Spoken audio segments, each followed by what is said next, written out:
शिक्षा व्यवस्था को अपनी नेशनल वैल्यूज के साथ जोड़ते हुए अपने नेशनल गोल्स के अनुसार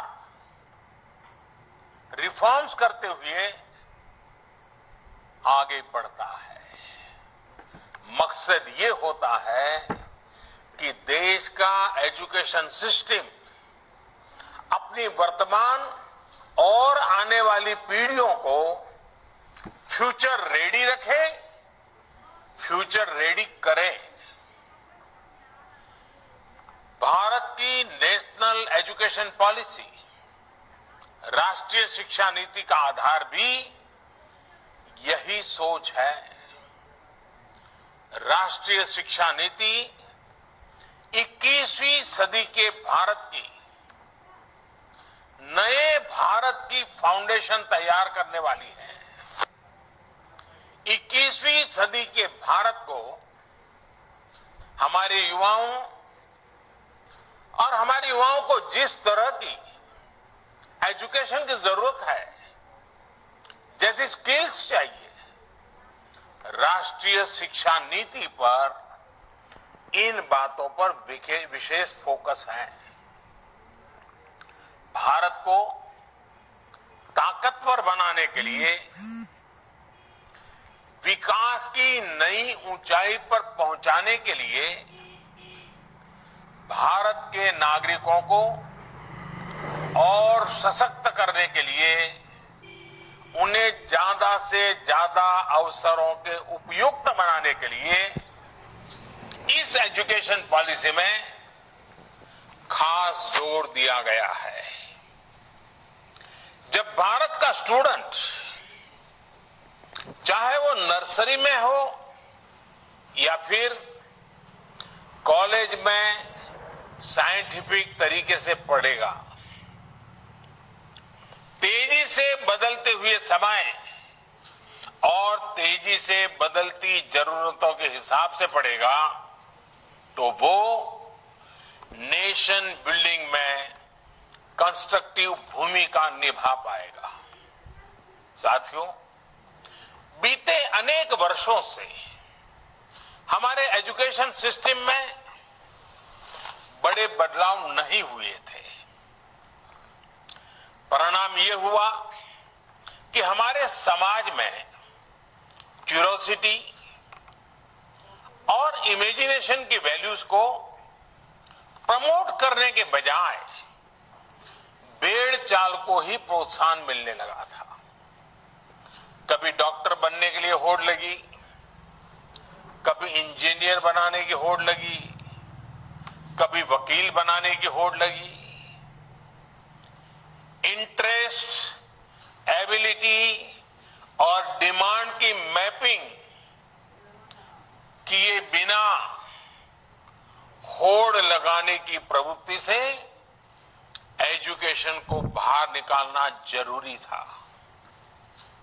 हमारे स्टूडेंट्स में, हमारे युवाओं में क्रिटिकल थिंकिंग और इनोवेटिव थिंकिंग विकसित कैसे हो सकती है, जब तक हमारी शिक्षा में पैशन ना हो, फिलॉसफी ऑफ एजुकेशन ना हो, पर्पज ऑफ एजुकेशन ना हो।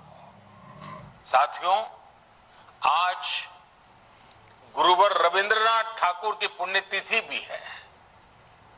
वो कहते थे, उच्चतम शिक्षा वो है जो हमें सिर्फ जानकारी नहीं देती, बल्कि हमारे जीवन को समस्त अस्तित्व के साथ सद्भाव में लाती है। निश्चित तौर पर राष्ट्रीय शिक्षा नीति का बृहद लक्ष्य इसी से जुड़ा है। इसके लिए टुकड़ों में सोचने के बजाय एक होलिस्टिक अप्रोच की जरूरत थी, जिसको सामने रखने में राष्ट्रीय शिक्षा नीति सफल रही है। साथियों, आज जब राष्ट्रीय शिक्षा नीति मूर्त रूप ले चुकी है। तो मैं उस समय और सवालों की भी चर्चा आपसे करना चाहता हूं जो हमारे सामने शुरुआती दिनों में आए थे। उस समय जो दो सबसे बड़े सवाल थे वो यही थे कि क्या हमारी शिक्षा व्यवस्था हमारे युवाओं को क्रिएटिव, क्यूरियोसिटी और कमिटमेंट ड्रिवन लाइफ के लिए मोटिवेट करती है। आप लोग इस क्षेत्र में इतने वर्षों से हैं, आपने अपना जीवन शिक्षा के लिए खपा दिया है, समर्पित किया है। आप लोग इसका जवाब बेहतर जानते हैं। साथियों, हमारे सामने दूसरा सवाल था कि क्या हमारी शिक्षा व्यवस्था हमारे युवाओं को एम्पावर करती है, देश में एक एम्पावर्ड सोसाइटी के निर्माण में मदद करती है। आप सब इन सवालों से भी परिचित हैं और जवाबों से भी भली भांति परिचित हैं। साथियों, आज मुझे संतोष है कि भारत की नेशनल एजुकेशन पॉलिसी, राष्ट्रीय शिक्षा नीति को बनाते समय इन सवालों पर गंभीरता से काम किया गया।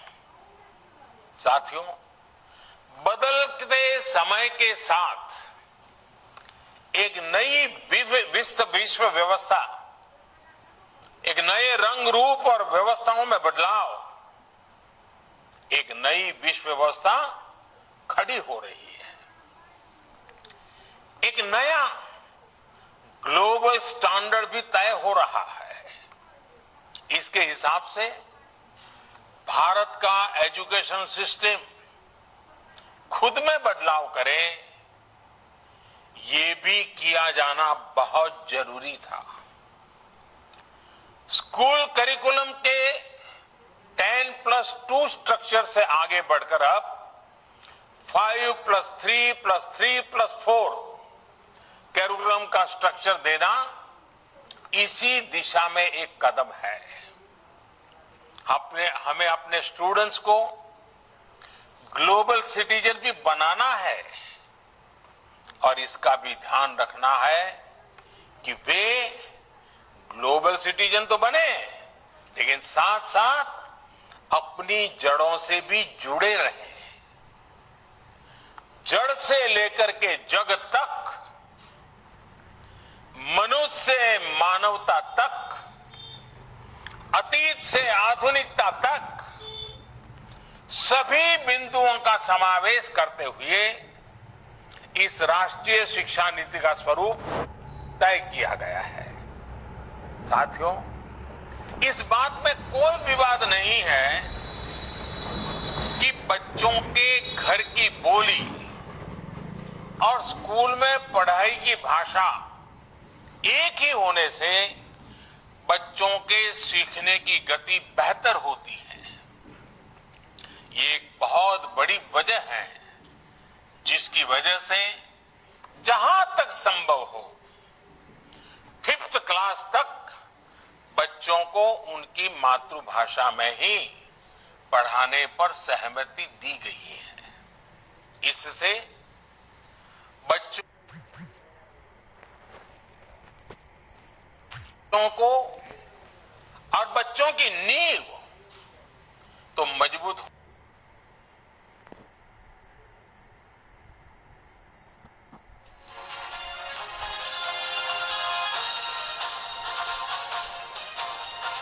हाउ टू थिंक,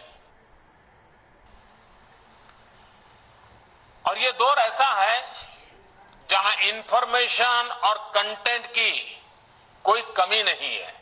एक प्रकार से बाढ़ आई हुई है। हर प्रकार की जानकारी आपके मोबाइल फोन पर अवेलेबल है। जरूरी ये है कि कौन सी जानकारी हासिल करनी है, क्या पढ़ना है। इस बात को ध्यान में रखकर ही राष्ट्रीय शिक्षा नीति में प्रयास किया गया है कि जो पढ़ाई के लिए लंबा चौड़ा सिलेबस होता है, ढेर सारी किताबें होती हैं, उसकी अनिवार्यता को कम किया जाए। अब कोशिश ये है कि बच्चों को सीखने के लिए inquiry based, discovery based, discussion based और एनालिसिस बेस्ड तरीकों पर जोर दिया जाए। इससे बच्चों में सीखने की ललक बढ़ेगी और उनके क्लास में उनका पार्टिसिपेशन भी बढ़ेगा। साथियों, हर विद्यार्थी को, स्टूडेंट को यह अवसर मिलना ही चाहिए कि वो अपने पैशन को फॉलो करे। वो अपनी सुविधाओं और जरूरत के हिसाब से किसी डिग्री या कोई कोर्स को फॉलो कर सके और अगर उसका मन करे तो वो छोड़ भी सके। अक्सर ऐसा होता है कि कोई कोर्स करने के बाद स्टूडेंट जब जॉब के लिए जाता है तो उसे पता चलता है कि जो उसने पढ़ा है वो जॉब की रिक्वायरमेंट को पूरा नहीं करता। कई स्टूडेंट को अलग अलग वजहों के से बीच में ही कोर्स छोड़कर जॉब करनी पड़ती है। ऐसे सभी स्टूडेंट्स की जरूरतों का ख्याल रखते हुए मल्टीपल एंट्री एग्जिट का ऑप्शन दिया गया है। अब स्टूडेंट वापस अपने कोर्स से जुड़कर अपनी जॉब रिक्वायरमेंट के हिसाब से ज्यादा इफेक्टिव तरीके से पढ़ाई कर सकता है, लर्न कर सकता है।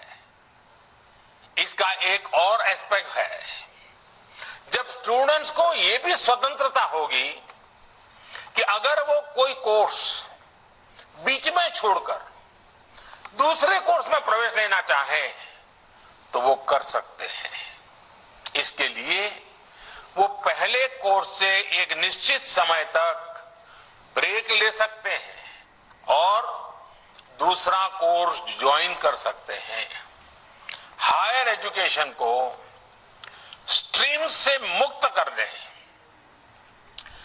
मल्टीपल एंट्री और एग्जिट क्रेडिट बैंक के पीछे यही एक बहुत लंबे दूर की सोच के साथ हम आगे आए हैं।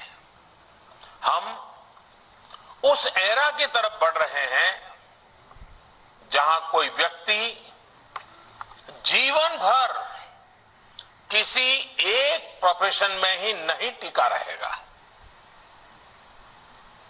बदलाव निश्चित है, मान के चलिए, और इसके लिए उसे निरंतर खुद को रीस्किल और अपस्किल करते रहना ही होगा।